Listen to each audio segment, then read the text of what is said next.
Welcome to another episode of Divorce Explained with Steve Benmor and myself. Today we have a really relevant, timely topic as we're entering into the summer months. Here it's June now. And so we're going to be chatting about creating a summer co-parenting schedule and some tips for smooth transition. So this is something that co-parents have to deal with every year. And Steve and I definitely have clients who come to us in conflict with their former partner on issues surrounding how to co-parent during the summer vacations, summer camps, what's happening with the kids. So we are here today to give you some tips that will help you through the next few months. And so it's a very common question is, what is it that we do with the kids when we're going through separation and divorce? And for everybody, there are different stages of their separation and divorce. Some people are separated while living in the same home. Some people have already rehoused into new locations, in some cases far locations. And so the answers that we're going to give today have a lot to do with the stage and the process in which you're engaged in. But let me just begin by looking at things through the lens of the children. The children oftentimes are not the ones that are deciding whether the family stays together or breaks up. They, one could say, are the consequences of the parental decision to break up. And most children want their lives to be the same. They don't like change. So when you start thinking about your summer plans for the children, try your best to think about what they would recognize as the same. The closer you can get to the same, the less trauma, the less distress, the less anxiety that will bring upon the children. And so, for example, if historically the children all went to a particular summer camp, which is something that they've enjoyed in the past, ideally, that would be the case even through divorce. If the children went to overnight camp, likewise. If the children, for example, ended up just staying around the house and doing their normal routine, to the extent that you could maintain that without them experiencing the conflict at home between the two spouses, then that wouldn't be a bad idea. However, on that last one, I would say, if staying around the house is going to expose them to more conflict, that's a situation where you might want to step out of the familiar and do something slightly different, mainly to insulate the children from the experience of separation and divorce. So my first tip is look at this through the lens of the children and try your best to match their historical summer experience, even though things are changing in the family unit. Yeah, I think that's a great tip. And it ties in with everything to do with children and family law should be child focused. And that's really at the heart of the tip you just gave. And so my next tip has to do with another thing that parents should try to be when they're co-parenting through separation and post-divorce is to be proactive and organized. When things are left to the last minute, there's more liable to be disagreement and to be problems and then having to run to lawyers to have them try and solve things. Whereas if you do things well in advance, I mean, every year parents know summer vacation is coming up. They know the school year dates. They know when their children are going to be out of school. And so to proactively months and months in advance, figure out the summer schedule so that you're not having to do it when you get to the end of June and scrambling around. That's really important. And this can include, whether the regular schedule continues through the summer, whether there's a different schedule because the kids are out of school, whether the children are in camps and what camps they're in, what vacation time. I mean, it's very common in separation agreements and court orders for parents to have extended periods of vacation time with their children, whether it's a 1 or 2 week consecutive period. So to have that sorted out months in advance so that parents can plan their vacations and not be left scrambling at the last minute with children in the middle wondering, am I, going to that cottage that mom told me about that I really wanted to go to, or am I not? So just be proactive and organize the schedule, I would say by February or March, rather than waiting until, the end of June or even the beginning of June. Very good tip, Leanne. Another tip is the attitude and the behavior of the parents towards the children can actually be improved in the summer. What do I mean by that? A lot of people have a different attitude in the summer. The summer is an opportunity to spend more time outside, or an opportunity to bike ride, or to go to the park, or to visit with friends. It's a very different time of the year in general. Now, when it relates to people going through separation and divorce, you're able to step outside your winter and spring and fall routines to be more child-centric. And what do I mean by that? It's possible for people going through separation and divorce to take a little bit less time at work, less time on your phones, computers, and devices, less time in front of screens at home, and more time with the children, either on the floor doing a puzzle, or outside playing ball, or going for a bike ride, or meeting with other people at a park for a picnic. Those are opportunities where, when the children are 5, 10, 20 years after divorce, and they think back on that summer when their parents told them that they were divorcing, let those memories also include those memories of, yeah, that was a good summer. We did a lot of biking, or we did a lot of camping, or that was the summer that we got together with our cousins a lot, or that was the summer that my mom and I, or my dad and I built something or did something.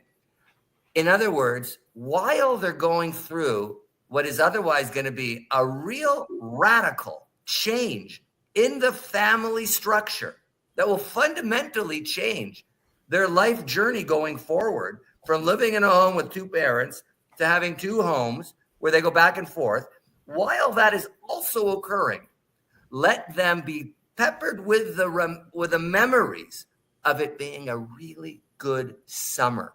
And that requires the parents to double down.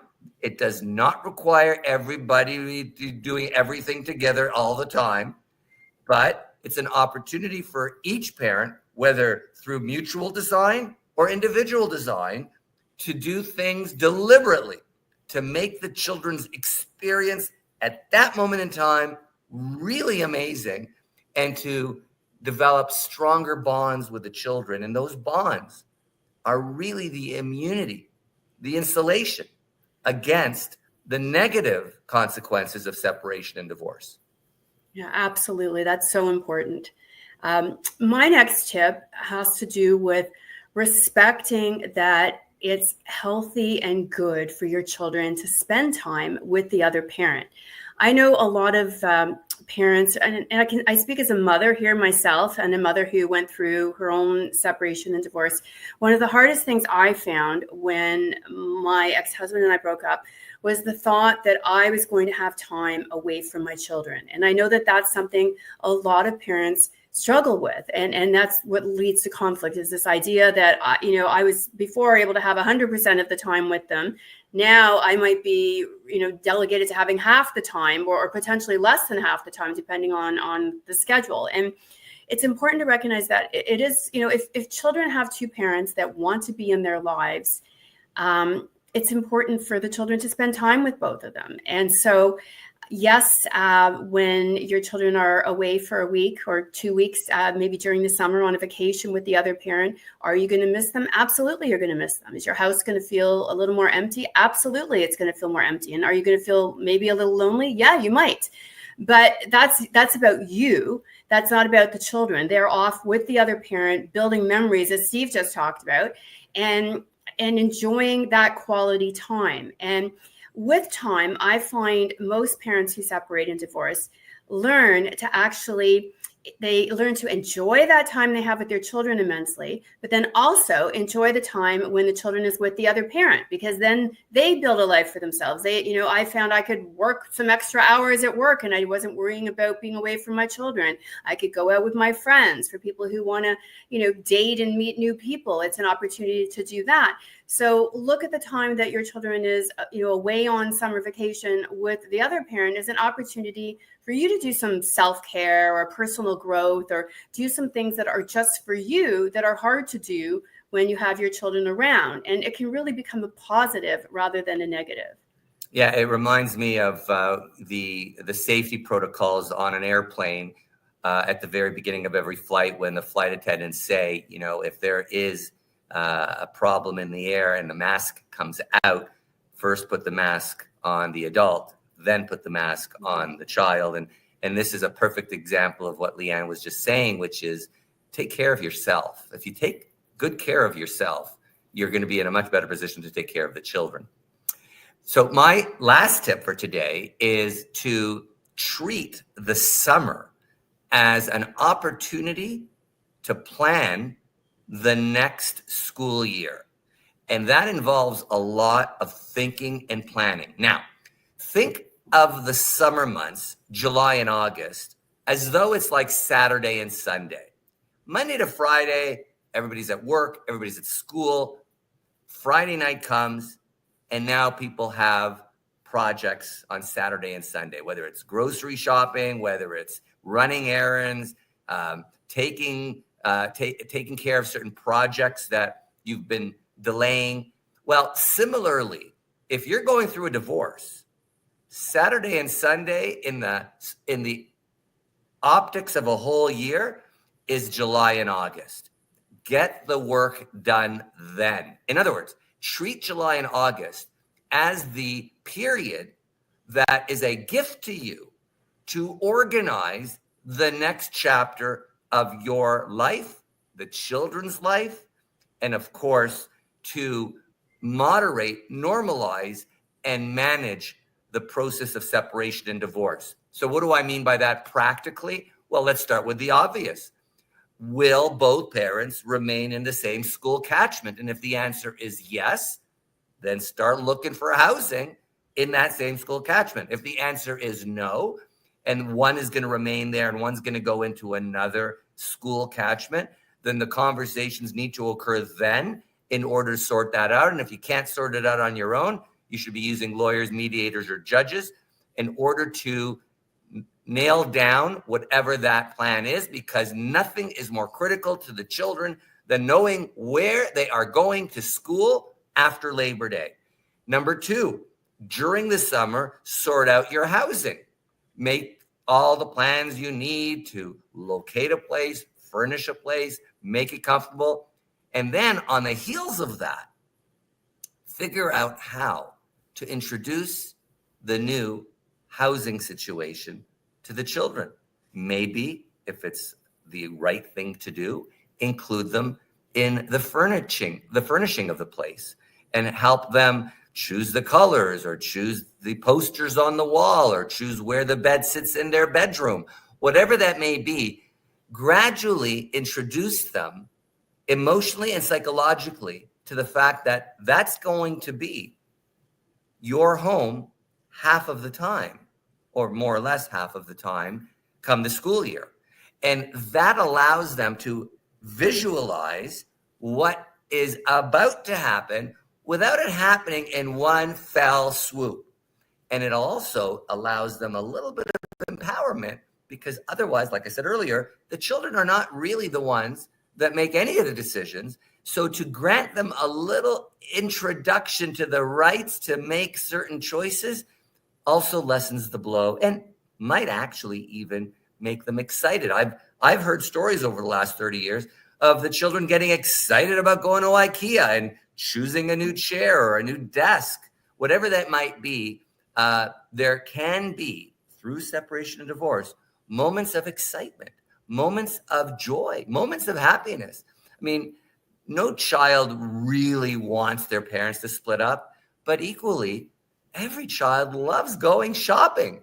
And so if you could somehow use shopping and furnishing of a place to reduce the stress of their parents' separation and divorce, so be it. And so there are many other things that can occur in the summer. And I don't want to go too deep into it, but another one is testing out what it's like sleeping over in the new place. Maybe one night, maybe one day, maybe having a play date in the new place without sleeping over, whatever that might be.